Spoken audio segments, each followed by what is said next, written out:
Hey guys, Savage Joy here with Real Progressives. Tonight I am joined by Congressman Ro Khanna for the third time. I'm so honored to have him again and very surprised he keeps coming back. So thank you so much, Ro. You're amazing. For those who don't know, he is the congressman. He is from California. So thank you again so much for coming back. Absolutely. I always love being on the show. Thank you. So you have had a crazy busy past few months. It's been insane. So first thing everybody wants to talk about is Yemen. There's been a lot of confusion with the bill. Can you just kind of give a synopsis of what is on the bill and also if you think it'll pass the next step? Well, we have been working on this, as you know, for a year and a half. We have been calling for the stopping of any support of the Saudi campaign in Yemen. Yemen faces a famine of nearly 14 million people. To put that in perspective, the worst famine in the last 100 years, West Bengal, was 3 million. And every day that food and medicine isn't getting in, children are dying. The estimates are within the next 3 months, 500,000 kids could die. Bernie Sanders was successful in getting the War Powers Resolution for a vote. My hope is the Senate will vote on that on Monday. We have been blocked twice in getting a vote in the House. We're going to keep pushing for a vote, and if not, we expect that early next year we will get a vote. Now, do the Democrats seem like they're supportive of it as a whole? Some have been, some have not. We now have Steny Hoyer and Adam Smith and Elliot Engel at least getting on the bill. But the key is we're going to push for a leadership commitment next year to really have a vote. Right. So the other day you mentioned Stephanie Kelton on on Twitter, and She's great, isn't she? people went crazy. So that made us very happy. Well, she's one of the most brilliant economists of her generation. Absolutely. And I'm hoping if Bernard runs again, he snatches her up again. You know what? I'm very sympathetic, obviously, to Senator Sanders, but Stephanie Kelton will be in any Democratic administration, whoever the president is, that it would be a malpractice for them not to bring her onto their team. Absolutely. I totally agree. As far as Bernie 2020, you were the first public figure to come out and say, run in 2020. I want to say it was even the end of 2016, if not the very beginning of 2017. It was early on. Was that? I said it was early on. I don't remember the exact time frame, but it was definitely early. Are you still, all for him running again? Absolutely. I mean, since then, we've worked together on the Amazon bill where Bezos raised wages to $15. We worked together on Yemen. We've worked together on the prescription drug bill, which is going to help lower prescription drug prices. And we've worked together on a number of other issues, including a Walmart bill. So I think he has an economic populism and a foreign policy populism that really will resonate across this nation. Agreed. Speaking of your pharmaceutical, bill that the legislation you're working on, we desperately need that.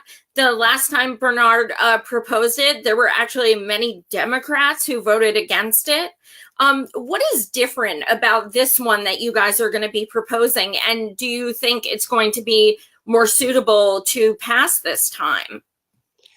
I think this is a very simple concept. We shouldn't be paying more than people in other countries. And we should look at the average price people pay in Canada, France, Germany, Japan, and look at what we're paying here. And if the price is more than those countries, then we should introduce generic competition. So it's a simple idea. People understand it. And I think it's going to have a lot of resonance. Frankly, President Trump has proposed a modest version of looking at international prices in Medicare for a select group of drugs. He has. And while I got excited about that, do you think he would actually bring that to fruition? I don't know. I don't have any trust that he does that, but I think we have to put him to the test. And the way we do that is by passing Senator Sanders and my legislation. saying, okay, here's the international price, the legislation approach that you champion, and if not, let's have generic competition. Let's have the House Democrats pass this, and then force the president either to sign it or veto it. But we can't. We've got to make him have difficult decisions. We can't negotiate with ourselves in a way that Trump doesn't have to make hard decisions. Right. And if, Donald Trump starts giving you guys a hassle about this bill, just have Bernard put tweets blown up on poster board again about how he said he would look into lowering prescription prices, because that was pretty epic. As far as speaker, that's been the talk for weeks. Trump endorsed Nancy Pelosi. Nancy Pelosi said she wants to work with both sides. Many of us are not going to do that. A lot of people have been wanting you to run for speaker. And, there was even a hashtag Ro for speaker. Well, it was you, Harley. Well, I'm flattered, but I just got here. This will be my second term in Congress. And I'm more a policy person. And I'm too much a anti-establishment person. I've called out probably too many interests. The pharmaceuticals hate me. The defense contractors don't like me. I've had called for primary challenges on some of my own colleagues. So I don't think I'd be a good establishment person. I think I'm better trying to bring change from the outside. And that's exactly why we like you, because you're not good at that. That's a good thing. Where do you see in January, when roles are switching and things like that, where do you see us headed? Do you think we'll be in a better place? I think that it depends. I'm the first vice chair of the Progressive Caucus, and that is someplace where I can have a big impact with Pramila Jayapal and Mark Pocan. We're going to put together bold policy, but that's a place where we can have that kind of impact, and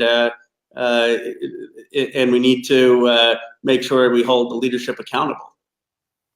Absolutely. Who are you super excited about that won 2018 and the midterms?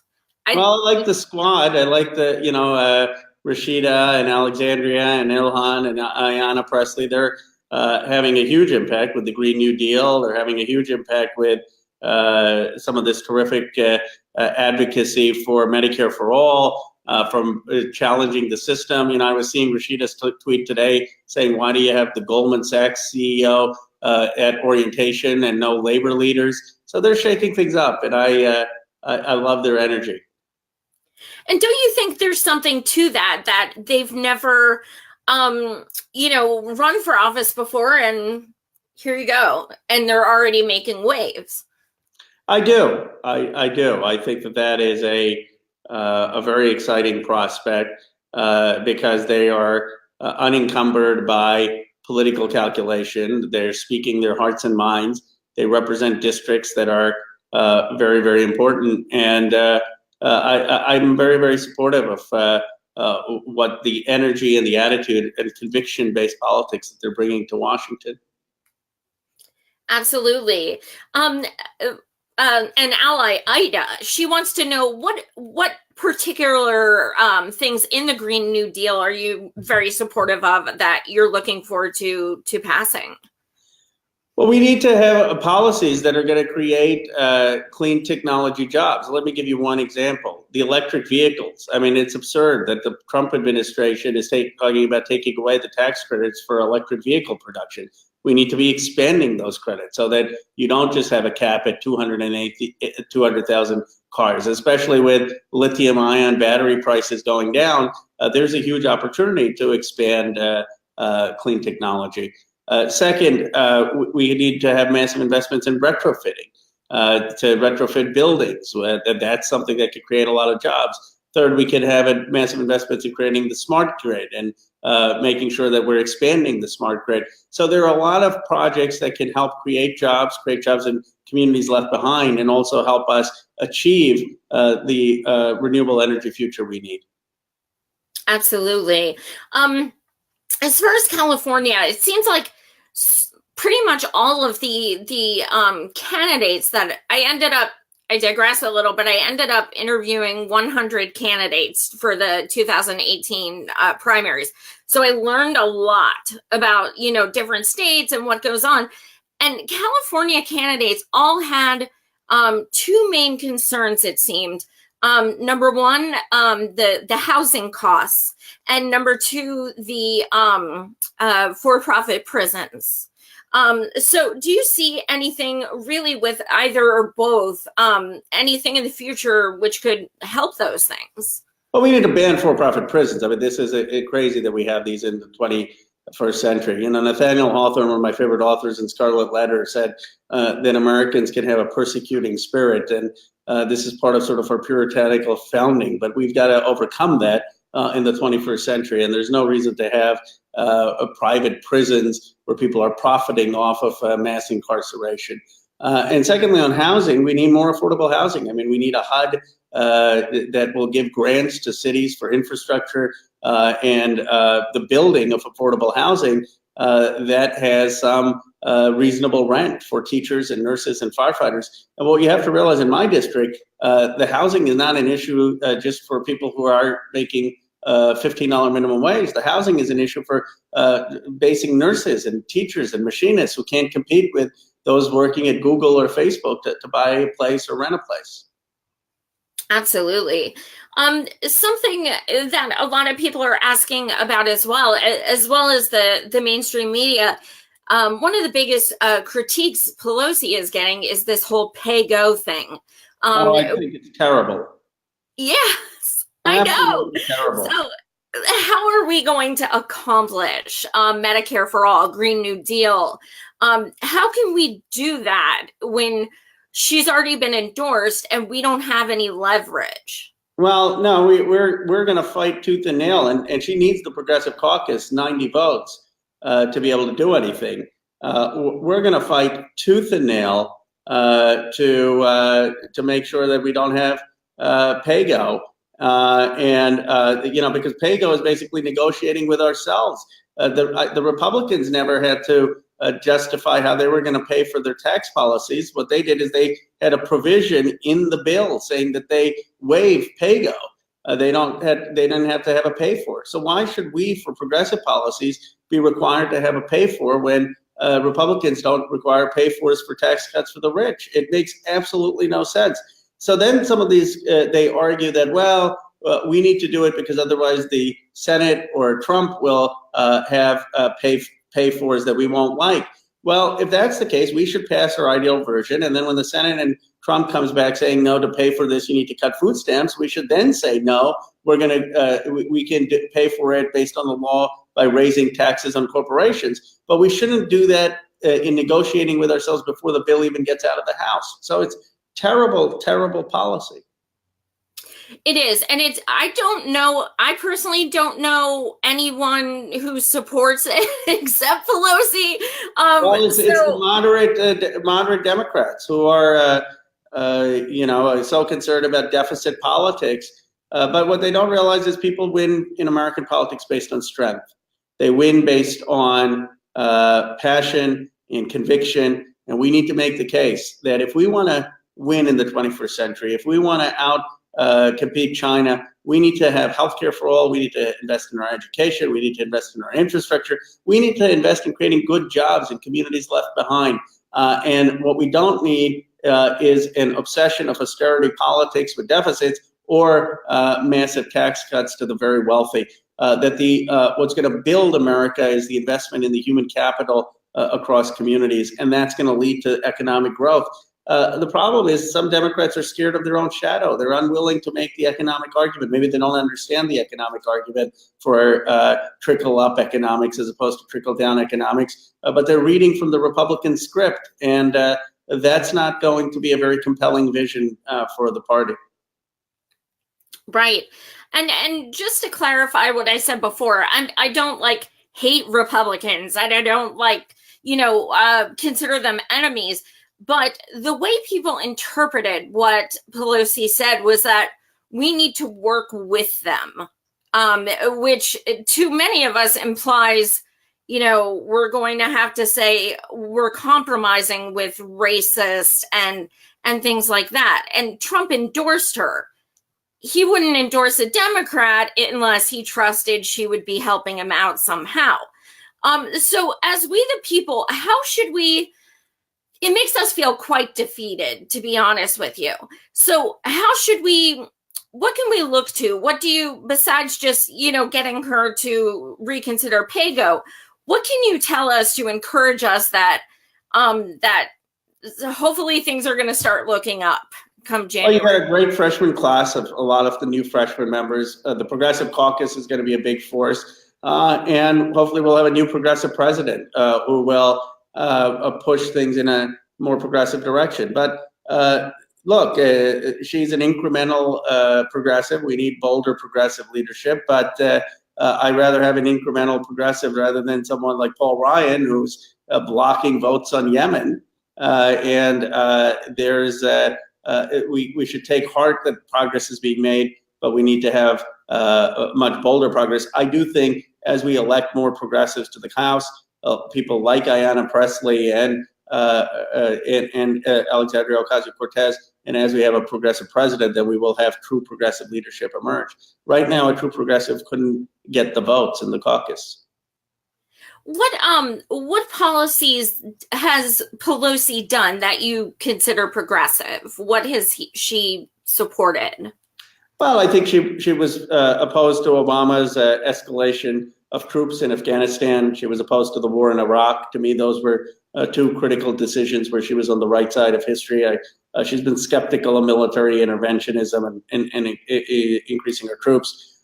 She pushed for a public option in the House bill, at least when with the Affordable Care Act, and passed a public option, and that would have been a much better bill than the Senate bill. So like I said, I mean, she's not Bernie Sanders and she's not Elizabeth Warren, but she's much better than some of the others who we could have. Well, yes, that's not saying much. So one other thing I wanted to talk to you about, the other two times you came on, we discussed, you came up with a bill to have Congress people sign on to stop taking big money.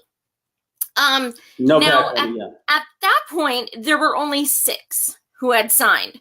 Now, there's a lot of people who are absolutely centrist at best, like Kamala and people like that. Have they, since they started saying they're not going to take big money, have they offered to sign your bill?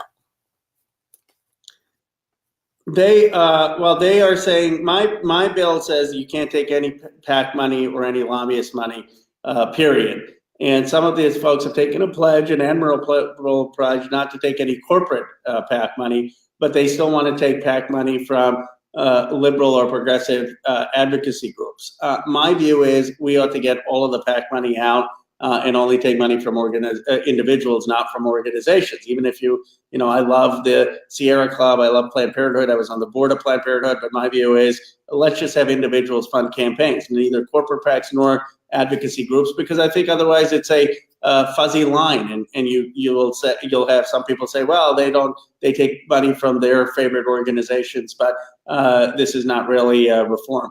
But I haven't been able to convince many of my colleagues who aren't taking the corporate PAC money to just say, let's do away with PAC money altogether. So we'll see. I really admire a lot of the new members for not taking corporate PAC money. That's 80% of it. But my caucus and the bill itself would require a pledge of not taking any PAC money. Right.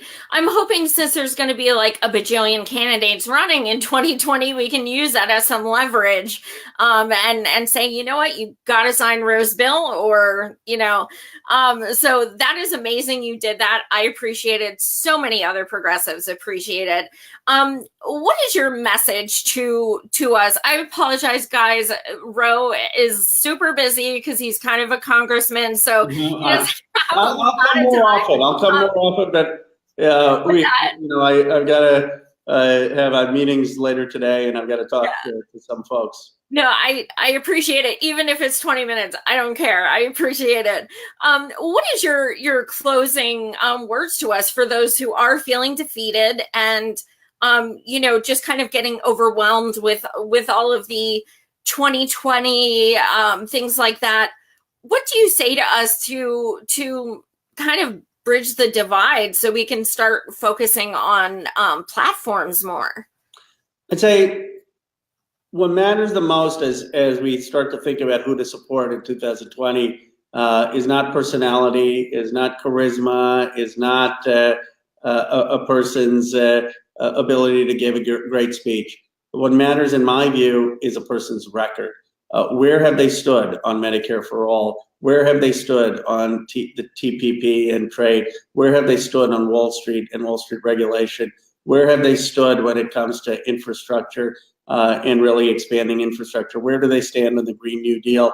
Are they bold, and have they, not just in the last year or two, but in the course of their career, taken real concrete stands for progressive values? And who have they been willing to go against? Who are the people who don't like them? Because that'll show their conviction when they get to the Oval Office and standing up for a lot of interest groups. So I think, you have one of the most educated and sophisticated group of listeners and followers.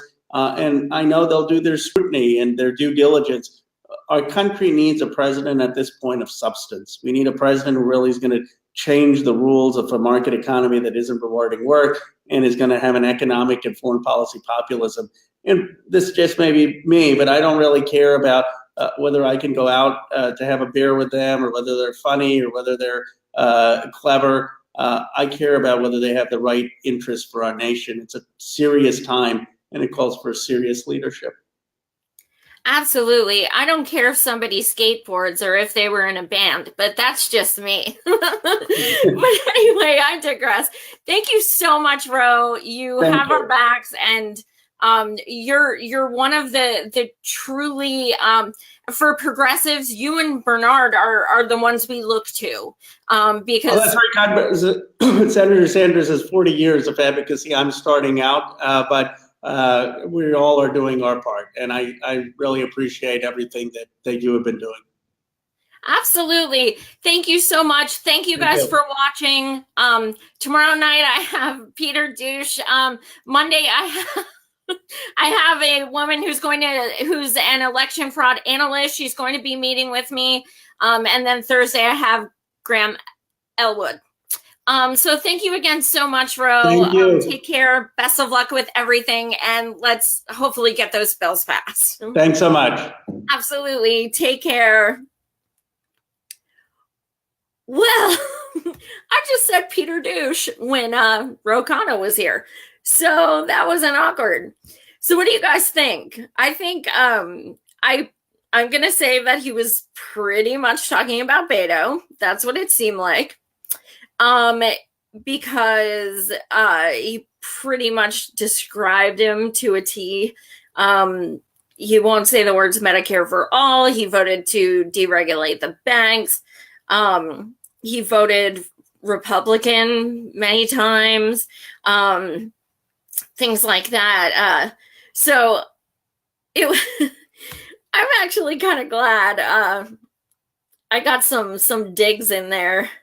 I'm gonna have to play this back because I got some good digs. I love Ro, but I don't love Pelosi and Kamala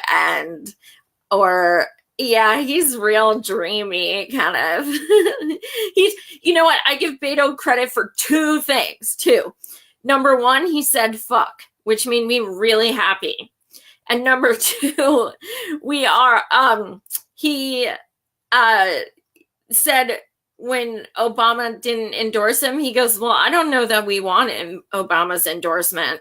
That was savage. However, now yesterday, it shows that he met with Obama privately, and so did Gillum.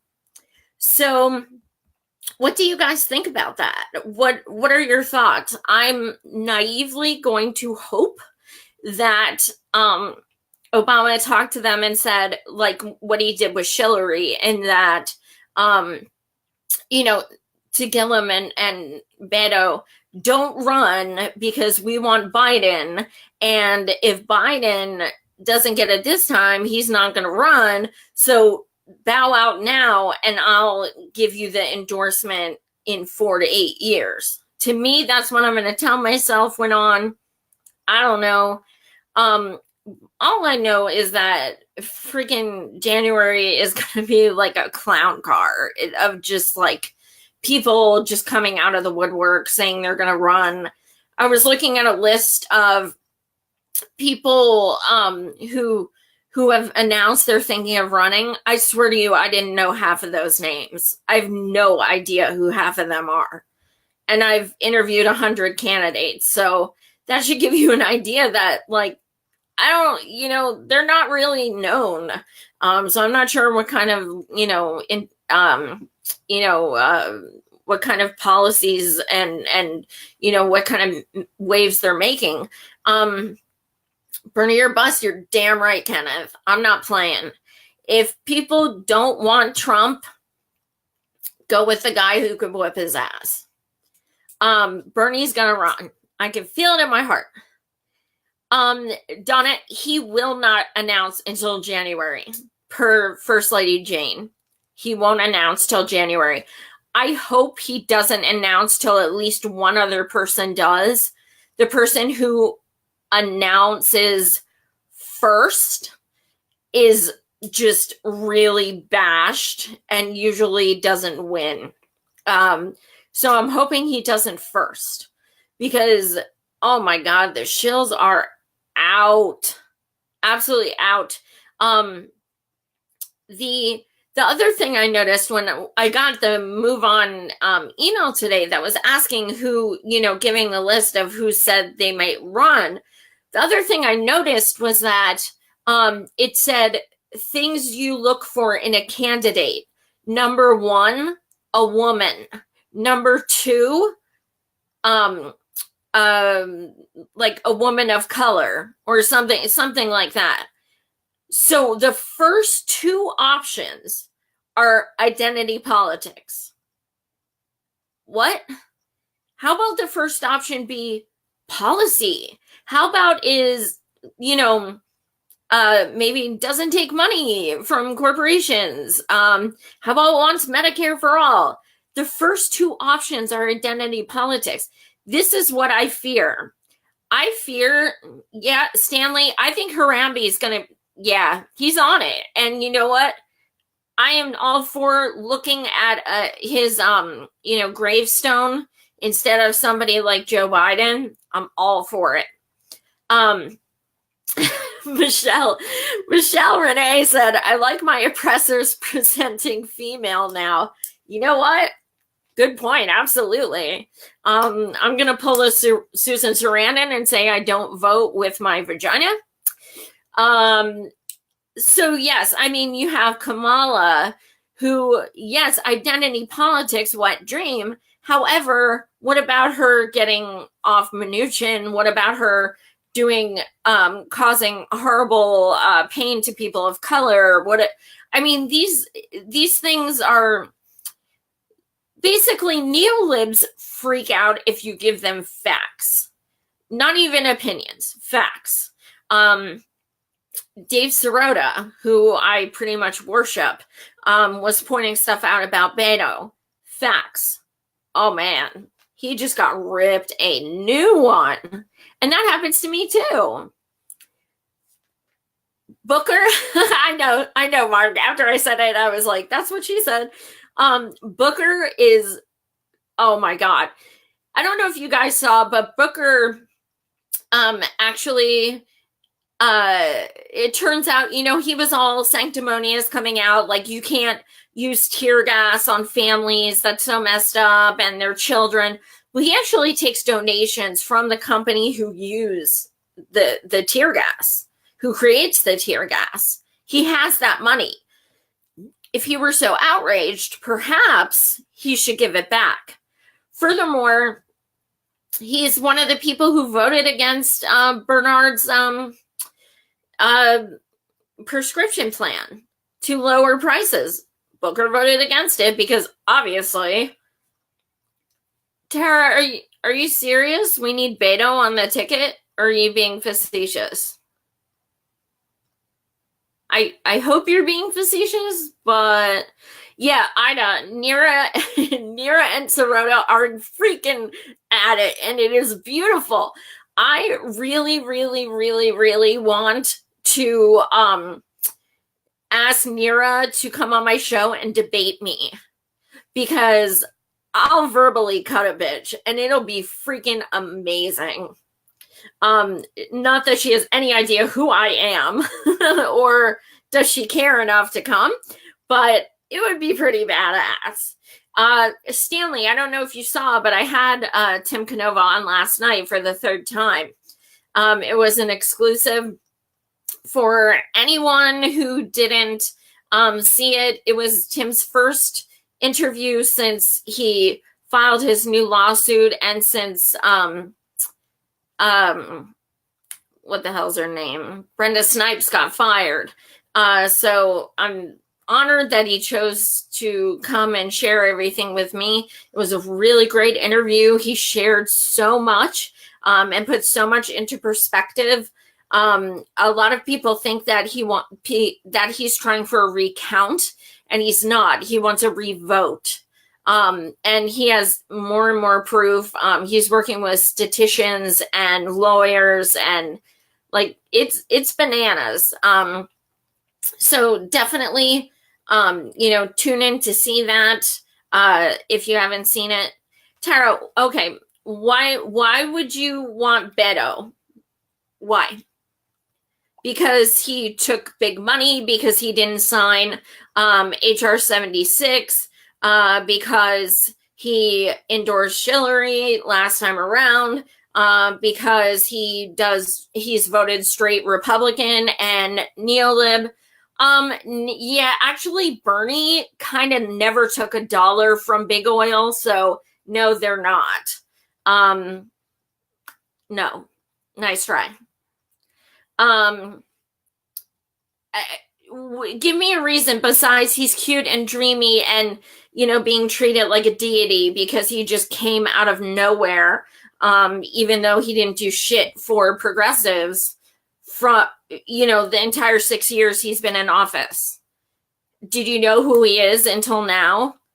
He just lost to a man who Trump beat, and now you want him to run against Trump. That makes no kind of sense. And let me just warn you, this is not, whether you agree or not is moot. It is a fact that people will not vote for any establishment neolib. They won't. You take money, we're not going to vote for them. You take big money, you don't stand for Medicare for all, we're not going to vote for them. These things are necessities. We will not back down. So you better just suck it up and start liking progressives, real progressives, ones who actually want progress, which is the root word of progressives. If you really want progressive, then actually look at someone like Bernard Sanders, who actually fights for people, who actually cares, who is actually humanitarian. What has Beto done? He's voted to deregulate the bank, which millions of people lost their homes for. He's such a humanitarian. Look at his voting record. Come on. Seriously. Like, I have no tolerance for that shit. Do your work, educate yourself, look shit up. There's no reason to have all this kind of cognitive dissonance when there's the internet. Just make sure where you get your information. But you can't be posting shit without receipts because you're going to get called out, and rightfully so. So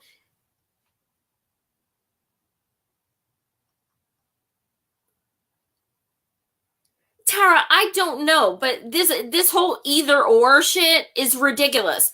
Everyone's like, "Oh, it's better than Trump." Okay, whatever. Everyone is. Would he have been good for Texas? Anyone's better than Ted Cruz. Bring it on.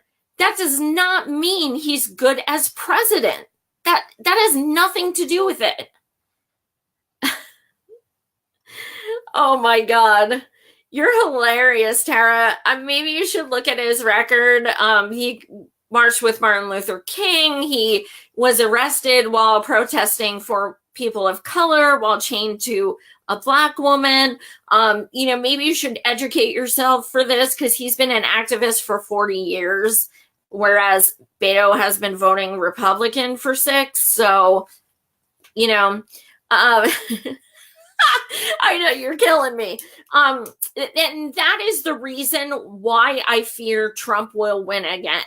It is plausible. People who say he won't are in denial. He very well may win again. And if it's not him, the Republicans may win again.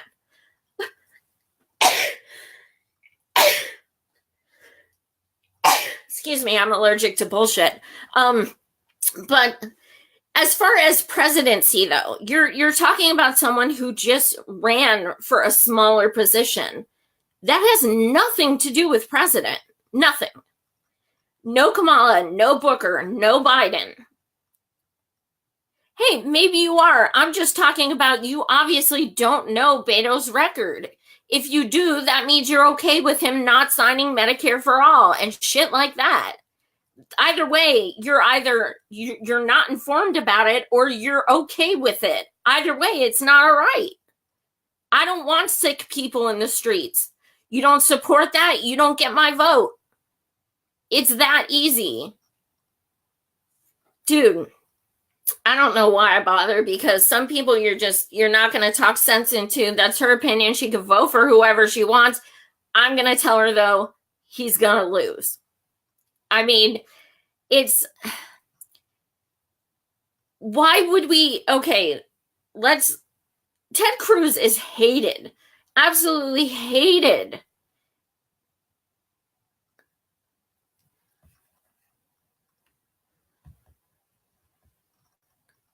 Women who look like me. I didn't vote for Trump. What the hell are you talking about? Maybe they voted for Trump because Hillary Clinton is a racist warmonger. Ever think of that? Ever think of the fact that her husband's a rapist? Maybe they wanted to vote for someone who was an establishment. Yeah. No, I talk truth to everyone. I don't care who, if you're guy, girl, man, woman, I don't give a shit. My show is called Savage Joy for a reason. So I can speak to whoever, it's a public show. You can come in the comments and you're going to get my opinion. That's how it is. We can't agree to disagree. Absolutely, Tara. And you are, it is absolutely your right to vote for whoever you want. But it's my right to tell you he's going to lose. You have to, accept the fact that there are so many people who will not vote for him. It doesn't matter if you think they should or anything like that, they won't. But this shit happened last year. We said we weren't going to vote for Hillary. We didn't vote for Hillary. I mean, you guys want the Republicans to win again. It's that simple. We're trying to fight for we the people. We're trying to get people who are sick health care. We're trying to help people. You guys are trying to get people into office who do not care about people. That's the problem. I don't care about Senate and Congress and all that shit. That's not what I'm talking about. I'm talking about someone being elected in 2020 who is going to be in control of our entire country. This any blue will do bullshit is not going to get votes. We need someone who's going to inspire, who's going to get people excited, who's going to get them to want to come out and vote. the Dems just sit there all the time and say, well, Trump, well, Trump, well, Trump. Well, you know what? Hating on Trump isn't good enough, because we all hate on Trump. That's not good enough. What are you going to do for the people? What are you supporting? Nothing. What are you promoting? Nothing. You just, all Dems, all of them just voted for a $700 billion war budget increase that Trump proposed. There were a few people who didn't vote for it. Guess who? Someone named Bernard Sanders, who's an independent, and 6 Republicans. 6 Republicans could see that that bill was nothing but shit for warmongers. Okay, but all the Dems voted for it. I mean, come on. Like, I just, we are going to get Trump again. The more you guys prop this shit up, the more you guys talk about these neolibs who haven't done shit for people. I mean, exactly, reject the labels. Vote Blue No Matter Who gives us Debbie Wasserman Schill. It gives us Manchin. It gives us, Pelosi, who Trump endorsed. These are the things we get when we do Vote Blue No Matter Who. Is that really, is that a great thing? Because I don't think we're really doing that well right now. I feel like there's way more discord than there is, happiness. There's too many people hurting right now to say, well, I want my heartthrob to win. No, fuck that. I want the person who cares about people the most to win. And I know who that is. And it's not Beto. And it's not Kamala. And it sure as hell isn't creepy Joe Biden. So, like I said, you can vote for who you want, but don't be surprised when Republicans are still in power. Because that's exactly what's going to happen. So yeah, that was interesting. That's pretty much me on my shows a lot. But you know what? That's also why I just interviewed a congressman, because I speak my mind, and for some reason some of them actually appreciate it. I've interviewed senators, congressmen, public figures like Bernard Sanders, sorry, my phone's ringing. Bernard Sanders, campaign manager of 32 years. How about that? I mean, I speak my mind, and I speak for a lot of people too. I'm just the messenger. So, as you can see, there's a lot of people in this thread who also will not vote for establishment. And we're not going to. The people who fold regret it. The people, I marched at Occupy DNC literally 8 miles a day and in over 100 degrees and for 6 days straight. And the people who did that ended up feeling so bullied and so pressured that they gave in and voted for Hillary. Guess what happened with that? She lost anyway, and they hate themselves for it. I'm not backing down, and there's plenty of us who won't. I've fought for this shit for over 3 years, and I'm not going to compromise my beliefs right now. Never. I will not vote for freaking neolibs. I have thousands in medical debt. Thousands. I am going in for another surgery in 2 weeks. I mean, I need Medicare for all. And there are people that have it so much worse. And because there is no other option besides Bernie. Tara, who is progressive besides Bernie? I mean, really progressive for president, that is. There were a lot for senator, Congress, what have you. Besides Bernie, who they're talking about in 2020, who is progressive? Who else does not take big money? First of all, nobody. Every single person has taken big money except Bernie. Every single one. We will not vote for people who take corporate money. We won't. That is the number one litmus test.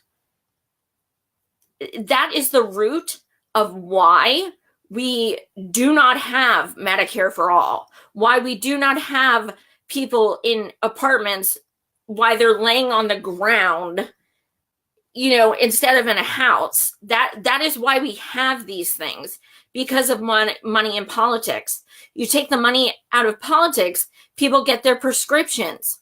People get, they actually get their medications. They get their doctor visits. They don't have to go to Canada, all the time. I work in healthcare. I see this shit. I see this. And, I see people who are 80, 90 years old and say they have to cut their pills in half. And why? Because our medications are bumped up 4 times what they are in other countries. Bernard proposed 3 legislations to put a cap on the medications, like Canada does, everything like that. People like Cory Booker, people like, those centrist ones, they all voted against it. Why? Because they take money from big pharma.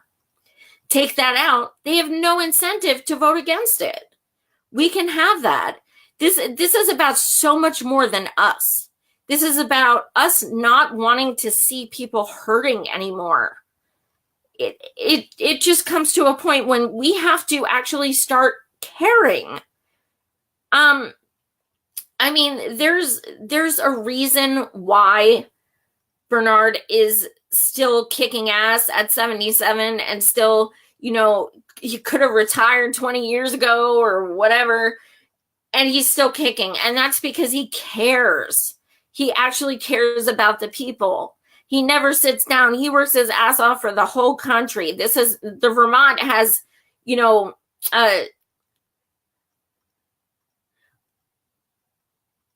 you know what, Tara? Absolutely. The ACA was incredible for people with pre-existing conditions. I wouldn't have, I wouldn't have coverage without it because I kept getting denied. So it gave us that. Absolutely. It was amazing for that regard. Medicare for all would be so much, just so much better in so many ways, and it wouldn't cost you or your husband. So that's why it's so important for us to just actually, elect people who support this.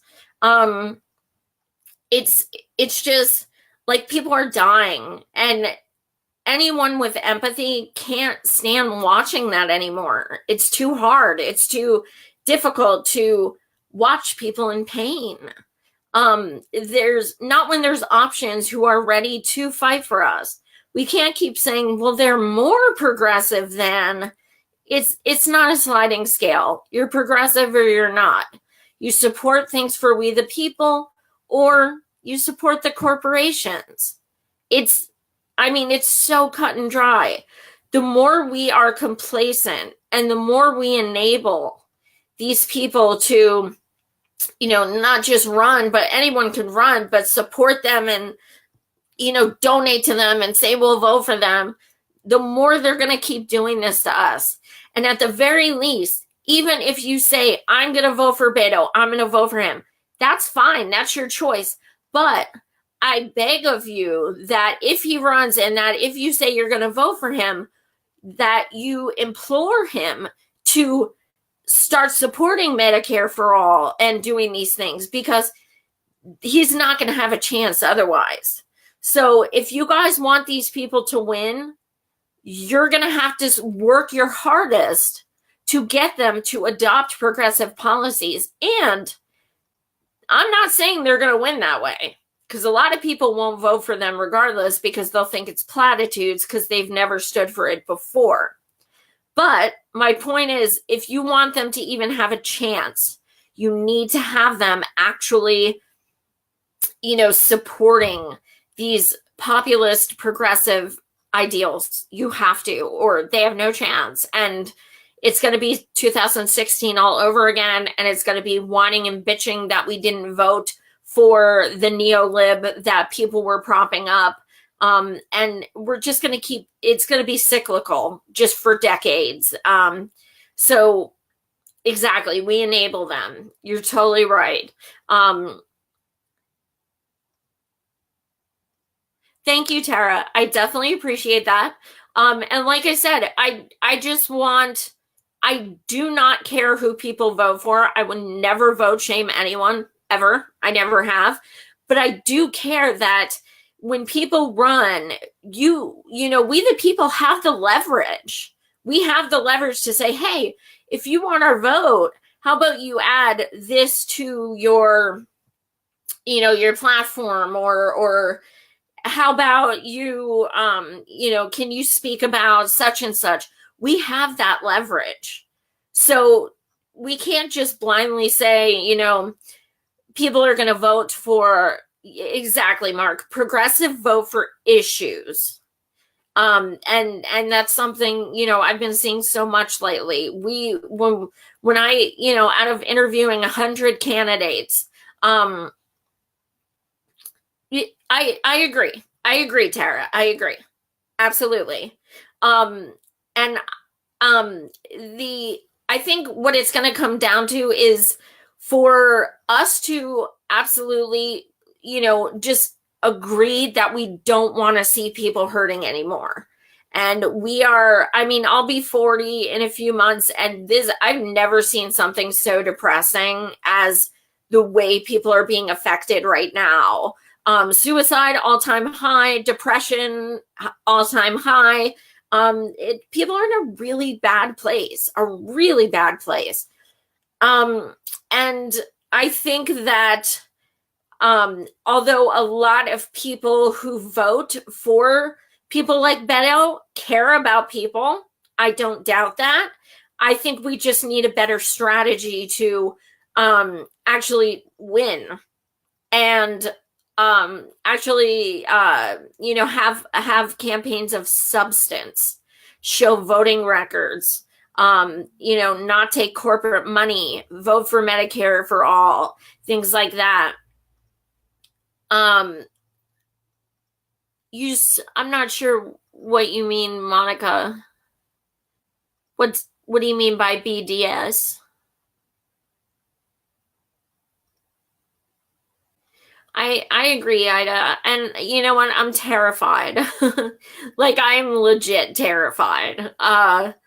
Because it's like I still have occupied DNC PTSD, you know,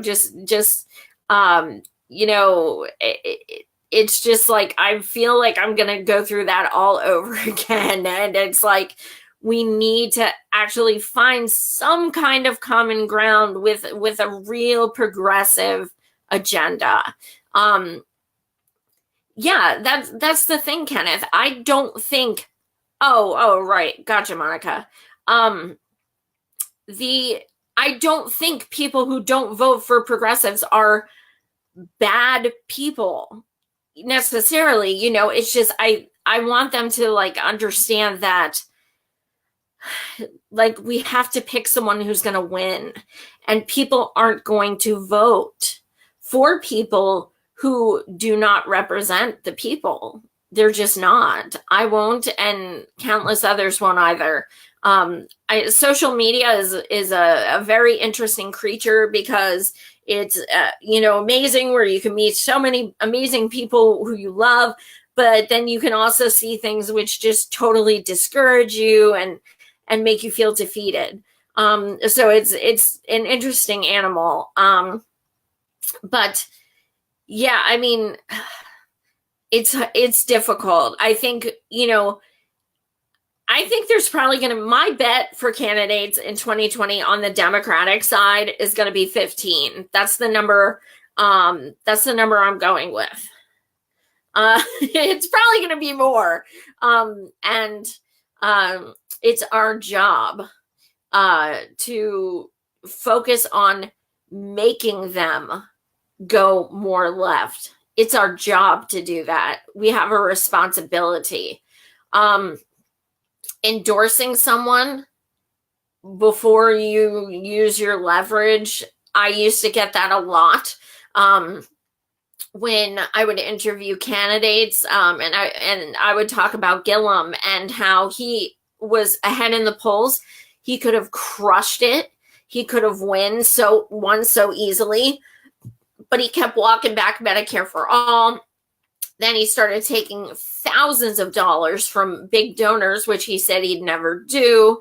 He started prancing across the stage, with Hillary and Debbie Wasserman Schill and all that stuff. He changed his primary platform. If he would have stayed the way he was in his primary, he would have crushed it. Absolutely crushed it. But he, A, either changed, or B, just showed his true colors. So either way, that's why he lost. And that is the epitome of why we need people to be absolutely honest with what they support. And we need records to show that's what they support. Somebody who's voted centrist and Republican repeatedly to deregulate the banks, taking money from Wall Street and endorsed people from Goldman Sachs, things like that, unless they have had some huge epiphany, I mean huge, they're not different. They're campaigning on things that they don't intend to stick with. And it's our job to see through that. It wouldn't be the first time. I mean, we've seen it before. These things sound really, really, really, really good when you talk to people, but then it comes time to sign these deals and they won't do it. So that's why it's so important. It's harder for them, or excuse me, it's harder for us. No, you know what, Ida, I didn't. Can you send that to me? That was one of the things I was going to look up tonight. Ida asked about Hakeem Jeffries' new bill.